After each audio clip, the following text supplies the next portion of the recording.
people have heard of menopause, but many people don't know of the most mysterious phase of them all, which is the perimenopause, which is the time when hormones start to change. So you can start to experience symptoms, but many people don't realize they're in the perimenopause.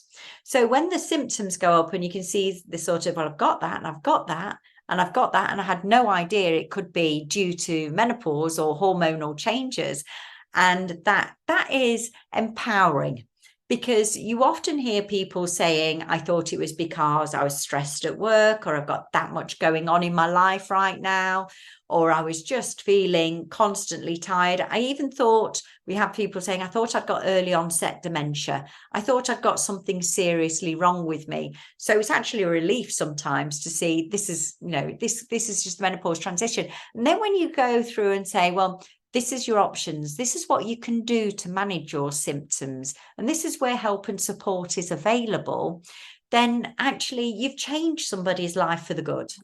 And that's actually something that we see employees saying to their employers, thank you for that. That has made such a huge difference to me, both at work and at home. The 5 key symptoms that women say affect them most at work are not the hot flushes. They don't come top in the research. It's things like hot flushes are in there, but usually about second or third. The things that women say affect them most are things like difficulty sleeping, psychological symptoms like brain fog, as we call it, difficulty concentrating, difficulty in focusing, changes in the confidence level, confidence starting to wane, and fatigue. So it's not necessarily the sort of the stereotypical symptoms that women say affect them most. So what I would do if I was, if you're thinking of doing this right now, I would actually sort of tap into any resources that you've got. By resources, I mean, do you have employee groups in your organization? Do you have gender groups or other sort of diversity and inclusion groups? See if you can get a chat with them. Ask them about menopause. Do they experience anything in their conversations with people within the organization that highlight that this is an issue? So do start to engage with the resources that you've already got. And many organizations often start small. So they don't sort of pull together a huge campaign and say, right, okay, let's just roll this out. They might start by dipping their toe in the water and putting on a menopause event and inviting colleagues to it.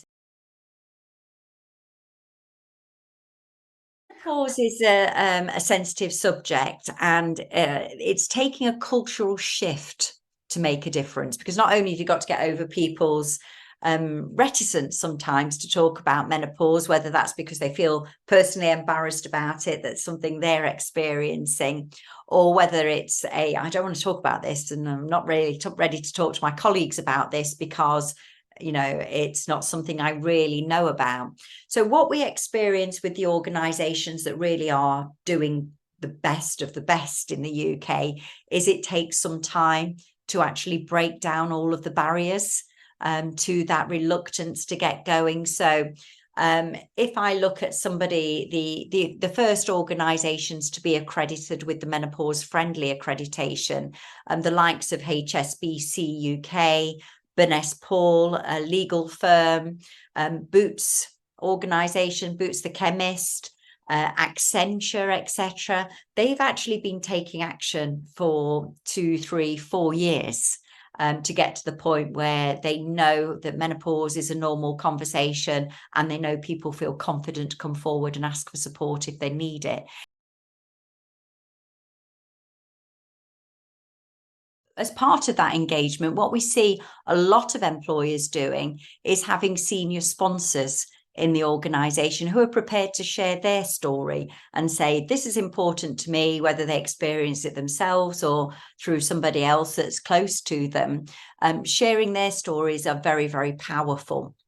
Upskilling, training people, because people worry about, I don't know what I don't know. about the menopause. And, you know, particularly managers, we often hear managers saying, what if I offend somebody? What if I get this wrong? I don't know enough about menopause to actually have a conversation. But when you upskill managers, then they realize, well, I understand the ages, stages, symptoms, solutions, and actually how to talk about menopause.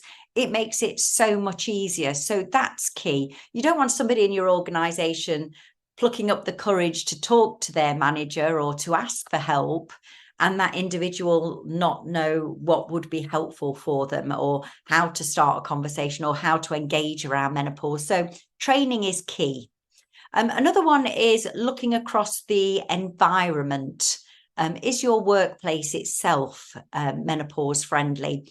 And by that, I mean, if I look at somebody like HSBC UK, when they ask their colleagues, what's getting in the way of you being at your best at work, and what can we do to help? Uniforms came right at the top of the list of these uniforms are not comfortable. They're man-made fabrics. They're not very forgiving. They're really uncomfortable to wear at work. And HSBC redesigned their uniforms and made them of a breathable fabric, and they look fantastic. So they rolled that out over a period of time, and their feedback to us was it was easier than we thought it was. We talked to our supplier and they said, yeah, of course we can change the fabric. That's not really a problem at all. So that's key. But some of the fundamentals, like, for example, temperature control. Can somebody have a desk fan if they're experiencing hot flushes? Can they sit near a source of ventilation? Or can people work from home if they're really struggling with symptoms like difficulty sleeping or heavy periods, for example? And one that employers are going above and beyond in the UK is actually getting menopause support in the organisation from whether that's a doctor that specialises in menopause that people can be referred to, or organisations like PEPI, who are a specialist organisation and focus on menopause, so they can refer colleagues to PEPI for a menopause nurse to have an appointment. But what we do experience is these changes might seem cumbersome, but the feedback that we get from employers is actually they're very easy to do and don't really cost an awful lot of money overall, and the benefits are significantly outstripping the costs.